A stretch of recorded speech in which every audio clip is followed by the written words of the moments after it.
Welcome to the Featured Anime Podcast. I'm your host, Jack. And I'm Rick. And today we are talking about Ouran High School Host Club. And this one was actually not my choice. This was my wife's choice because she had wanted to see this. So figured why not have this one be a choice. And the genres for this one were comedy, harem, romance, school, shoujo, and it's more of a reverse harem. Rewatching it, I wouldn't exactly call it a slice of life because everyone's stupid rich with the exception of one person, our main protagonist, Haruhi. So just you could still classify it as a slice of life, though. Yeah. She's there by, I'm not going to say a fluke. No. The easiest way to say it is she's there by a lottery, I think is what they called it. She had to have really good test scores, and then once she tested in, it was a lottery to see if she could be there, I guess. In a matter of speaking, yeah, that's kind of what it was. She had absolutely phenomenal test scores, and that's what drove the ability to go to high school at Ouran High School. And now the Ouran Academy, rather, is a high school where the rich and wealthy beyond your wildest dreams all go to school. We're talking like Fortune 100 company kids. Fortune 50 company kids. Like, holy smokes. Like, the whole premise is everyone there, with the exception of her, has stupid wealth. And apparently so much free time that it's crazy. Like, they must be super intelligent too, because they're taking some pretty difficult classes on the very few occasions you hear about them. And yet they still have like massive amounts of extracurricular time. Right. And they do have to be smart, because everyone that's going to, at least a majority of the people that are going to this high school or to this school, are the future heirs of companies. And it's not small like mom and pop type shops. It's like multi-million, billion-dollar funding companies, or pick your flavor as to some kind of rich and wealthy type junk going on. It's ridiculous. But how Haruhi gets mixed up in with this particular group of a host club, she ends up wandering into this music room by mistake and then accidentally breaking this vase that they were gonna auction off. And we were just gonna auction this off for 8 million yen. And it's like, what? Yeah. I don't know what that translates to in US, but due to the fact that she's not very wealthy, it definitely puts her in the hole, so to speak. And the kicker of the whole thing is, and the thing that makes this whole harem, or rather reverse harem, seem unique, is the fact that everyone automatically thinks that she is a boy due to her dress and her mannerisms. And she does absolutely nothing to correct them, at least at first. Well, no one actually said, or no one assumed that she was a woman, or she never had the reason to correct them, I should say. Sorry. Now, the one person that did catch it right away was Kyoya, who is a protagonist. Oh, and by the way, the 8 million yen is $75,850.95, which is a lot of money regardless. Yeah, but for the amount of work that they end up having her do. Well, she is poor. Like, she is what everyone else refers to as commoner. Oh, they're nothing but commoners. They're plebs. Ignore them. What is this? Instant coffee? What?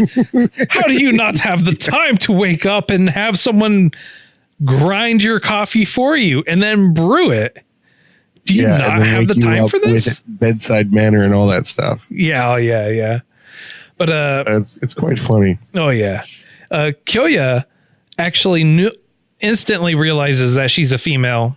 And then pretty quick, right after that, the Hitachi twins, which they are literally twins, they pick up on it pretty quick too. And then everyone else, like the Hitachi twins, so you have Hikaru and Kaoru, both of them, they catch on pretty quick. Also main characters. Honey, he catches on pretty quick. Takashi, another main character, he catches on pretty quick. The only person out of the one other main characters, which is Tamaki, he actually doesn't catch on until he accidentally walks in on her changing. Yeah. And needless to say, kind of goes, hey, did you guys know? And they're like, yeah, you didn't? Yeah. It's like, we all figured it out pretty quick. Why are you so dense, bro? Right. And the funny part is, a little bit before that, he's like, dude, I think I like a guy. I don't understand it. Yeah. It's so weird. And that plays a kind of a theme throughout, is like these guys are like, man, he's pretty feminine looking for a guy. You know, I don't know. I mean, like I'm having some confused feelings. I mean, like am I attracted to men? Am I gay? And it's like, no, bro, you're totally straight. She's just cross-dressing. She's in what Japan refers to as a transgender. Not the way that we see it here in America, but that's what they consider a transgender. And her father is also a transient. Her dad goes to a bar. He works at a bar, dresses in women's clothing. That's what he considers to be his job. Yeah, his job, and he accepts it. So it's like kind of, she already had a role model saying, it's like, hey, you know, it's cool to dress up as a dude anyway, so, or as the opposite sex. So it's cool.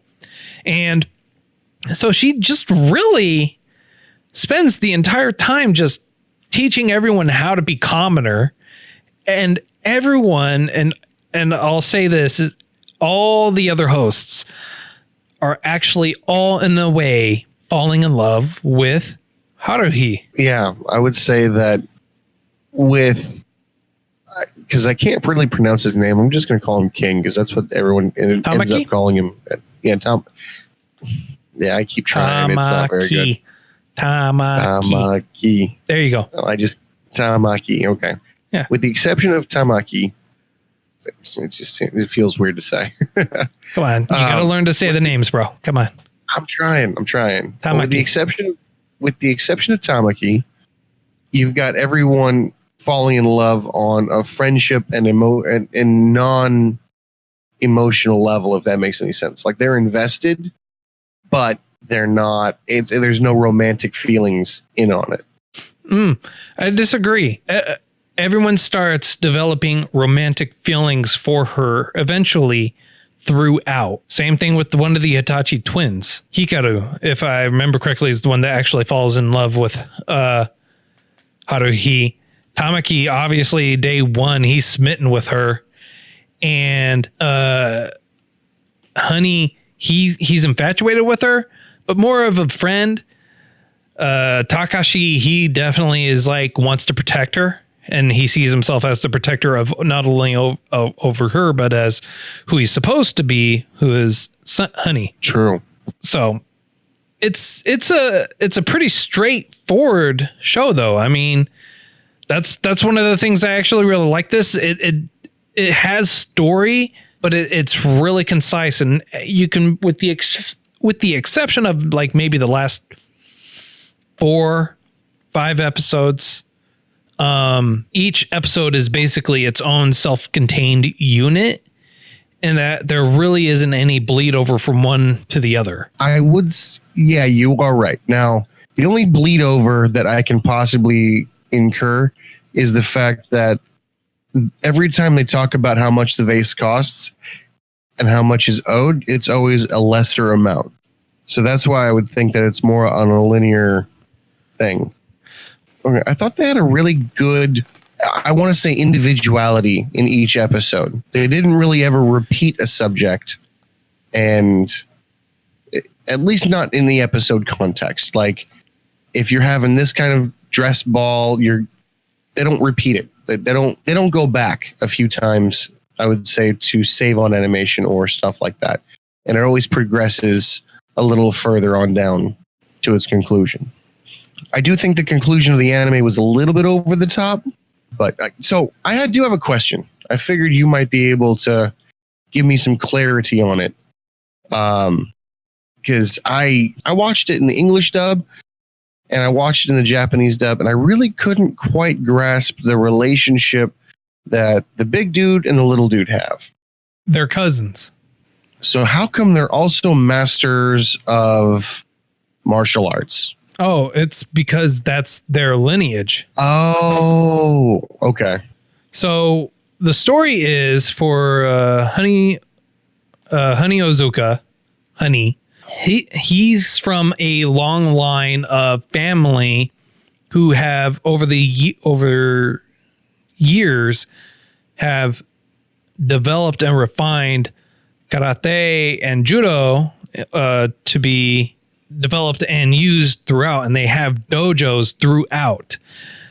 Now, Takashi, his family traditionally were there to be the servants of Honey and his family, but that changed like a generation ago or something like that, or like his grandparents ended up marrying, which bound the two families, eliminating that master-slave relationship, but you have generations of traditions still being used. So that's why there's that master-slave relationship. So I guess the best way that I can rationalize it in my head would be a main family and a branch family. Yes. Kind of thing. Okay. Yeah. And they're both, Honey and Takashi, they're both very accomplished already. They're both masters in their own martial arts professions. And, you know, Honey is considered to be like one of the top premier martial artists, despite the fact that the amount of sweets he has is ridiculous. Yeah. The kid weighs like 20 pounds and eats 50. Yeah, he weighs 20 pounds and eats 1,000 cakes a day. Yeah. A day. Like the amount of cakes he consumes is ridiculous. I'd love that metabolism. Although, if he's already a master at the craft, let's call it, then he's probably training every day too. So he probably works all those cakes off. Oh, yeah. One of the things I really enjoy about the series is that they take an episode and just really kind of dive into each character, their backstory individually. And I agree. That's kind of awesome. a little bit, but it's more along the lines of a backstory that ties him into Tamaki and how he brought him in. Like, at what point were they at for them to be tied into Tamaki? Okay. Yeah, I can see that. Now, I noticed that they kind of did a backstory on a lot of the guys that was kind of sad at the end of the anime. Like, the last, I'd say 3 or 4 episodes, they really dove further into the tragedy and what kind of light Tamaki was to their life. And it's only gotten better ever since Haruhi became a part of that. Yeah.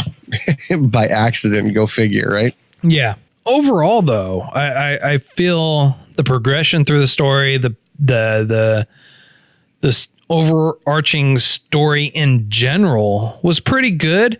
And they definitely play on the likes and dislikes of people. So to try, and part of the host club is to entertain these women, and Honey is the Lolita boy type. Takashi is the masculine, strong, silent type, which complement each other really well, and the women love it. Kyoya is the stern, intellectual. Some people like that. Tamaki's the considered the prince or the king. And you know, he's very suave and, you know, debonair. Yeah. And then you have Haruhi, who's very natural because she's a woman. She's able to talk and interact with women pretty easily, and it causes the confusion with women. It's like, oh, I really like him, when it's not a him. And then you have the Hitachi twins, and theirs is a brotherly, incestuous relationship with each other. And the funny thing is, the incestuous relationship is encouraged by so many people. Oh yeah. And they treat it like a taboo, because I genuinely don't think they're incestuous in actuality, but they play it up really hard. And what I found to be kind of curious is the host club itself gains revenue by charging women for time. Well, it's not just that. They a majority, and Kyoya even referenced this, that a majority of the revenue are actually made from auctions of pictures, calendars, magazines that they publish or do, or objects that they have, they sell. Like took the vase. Like the vase. One of the items that Haruhi ends up trying to, like, it's like, I really like that pen. It was like a freebie that she got from an electronics store, but it was a mechanical pencil sold for 75,000 yen, and they didn't tell her that that's what they were doing, but yeah, that's a majority of where their income comes from. Just curious, 75,000 yen. $711.10. And how much was her total debt? Her total debt was $75,000, 8 million yen, which gets tacked on with another 600,000 yen for the uniform that she can afford, which was basically another 5,700 roughly, plus anything else that they decided to tack on there. So for like another episode, you have like another $7,000 tacked on to top of that, and to make sure she never left. Well, it wasn't that, and it wasn't that she was trying to earn money. She had to make their debts clear. To make her debt clean, was she had to have 1,000 people request her. So she had to be requested 1,000 times, and then her debt would have been clean. Pretty easy, if you ask me, but that's one way to do it. Oh yeah. The rich and famous, what lives they live. Such a lavish and lush lifestyle. Wonderful. Truly. Although, since we're moving on towards like the latter part of the anime, one of the things I found to be kind of restrictive was the relationship with Takumi and his grandmother. It seemed to be incredibly strained, and she's a very difficult woman. Well, yeah, they even say why. Oh, no, they do. He's a illegitimate heir to their empire. Sorry, illegitimate heir to their empire. Yeah. That said, it was very uncharacteristic of the anime to take such a dark and serious turn. Well, they had a kind of a dark and serious turn a couple of different times throughout it.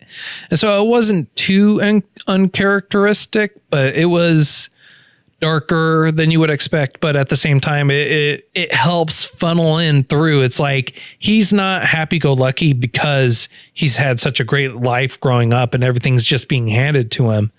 He's happy-go-lucky because for him the money, the company, and everything else isn't what he lives for. It's an escape. Exactly. The host club isn't an escape. Yeah. It's a chance for him and his counterparts to be what they want, which is be youthful, have fun, engage, develop social skills outside of being in class. And he does a very good job. Yeah, I would agree. Good job. It's kind of funny. His ability to woo women of all ages, ironically enough, except his grandmother, it's quite impressive. The exception of the Lorabella All Women's Academy, which ironically, how they're portraying themselves or how they're portrayed, it's like they are way more chauvinistic and pushy than the guys, like insanely so. I always thought that was kind of weird how they did all that, but I do agree. I get why they're trying to create this ideal, like, oh, they're not being serious. It's meant to be a joke, but at the same time, it's like, all right, well, whatever, you know? Yeah. Either way, I thought the whole thing was well done. I'm going to focus a little bit on like the very end part of it, when for some strange reason the grandmother comes in and says, "Hey, I want you to host this lady for a little bit," and this lady is just very peculiar, and it ends up being akin to a political marriage, and she's just horrific. She doesn't really have too much interest, I believe, in Tamaki, and I don't think it's frustrating, you know, because if they were really nice people and really good people, the grandmother would not have forced this upon him. And I don't know, I guess it's a good conclusion to the anime. Yeah, it is. It is a really good conclusion to the anime. I did think it was a bit absurd that the way that they were able to get to Tamaki was on a horse-drawn carriage through a back road that's basically matching pace at this point with a convertible. I realized the back roads were a more direct route to the one that was the roads offered. But once they were side by side, a horse-drawn carriage was matching pace to a Corvette. Or a convertible, sorry, not a Corvette, a convertible. Yeah. And then they fell off a bridge that looked to be a few hundred feet tall and survived it with no issues. Anime logic, I get it, but what a way to end. Yeah. And, you know, it basically also ends with the parents of Tamaki and Kyoya both basically saying that they want Haruhi to be the wife of their son. Well, I mean, as common as she is, she grounded them in a very great way. Oh, yeah. And the parents eventually saw that. Tamaki's dad was like, you know, in his miserable life, he found hope, and he hung to it. And it's not a bad thing. Yeah. And it's not, but it's actually really good. So would you watch it again? I would watch it again. I actually have watched it again. So it's kind of a moot point. No. What I mean is like in addition to what you already have done, if I'd watch it again, I'd have to watch it with somebody else who's never seen it before, who might be into this kind of thing. Because I don't think I'd watch it again just for my personal pleasure. I gotcha. Yeah, I don't know. We'll see what the future holds for me. That being said, I think it's a great time to give a rating. So on a scale of 0 to 5, sir, how would you rate this? High fours, probably like a 4.8. It's a unique storyline. It took the time to flesh out each character and make you care. So it was emotionally involving. It had a few different, less conventional characters, such as the dad who was cross-dressing. I do believe it had bookends, and I'm a huge fan of that. Not so much. It was kind of open-ended, but I feel like they closed the chapter. I realized that the two dads at the end were like, "I'm going to fight over her for my son," but I mean that wasn't them. That was their parents trying to do something else. So I felt like they were very solid. And at the very, very end, you had Haruhi, yeah. Sorry, I was blanking on the name. You had Haruhi sitting in the main chair, basically the new king of the host club, giving you this very same greeting that she was given at the very beginning. So that's why I said bookends. Okay. I can see that. I gotcha. So yeah, 4.8. What about you? I give it a 4.7, and the reason why I give it that 0.1 deduction below you is because of the animation. I wasn't a big fan of the animation. I don't know. I kind of saw that as an older style, if you will. Got like Lupin the Third style. long legs, short torso, large feet, large hands. I mean, it was consistent all the way through. But you know what? Your score is your preference. I'm not going to say you're wrong. At first that kind of got me too, but I got over it because it was consistent. It wasn't. Oh yeah, no, they were definitely consistent. Thank God. Yeah, thank God. I enjoyed that. I enjoyed the color of the animation. It was always very bright and very vivid. Yeah, it's very sparkly too. Oh yeah, but you focused on what you were supposed to focus on. Yeah, and it was definitely what's the word I'm looking for? Comedic. It had a lot of comedic draw to it too. I guess an overall good way. It was fun. I enjoyed watching it. It was fun. Anyway, I believe it's my turn next week, right? Yes, sir. It is. What are we watching? We're watching something I'm not sure I can pronounce because I'm horrible with names. Would you like me to say it, sir? I'm going to give it a shot, and then yes, I'd like for you to correct it if you deem it worthy.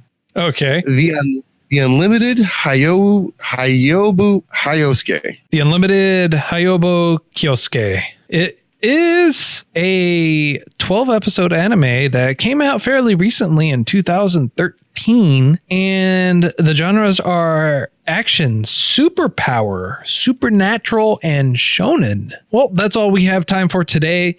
If you liked it, please, subscribe, leave us a rating on whatever podcast app you like to listen to us on.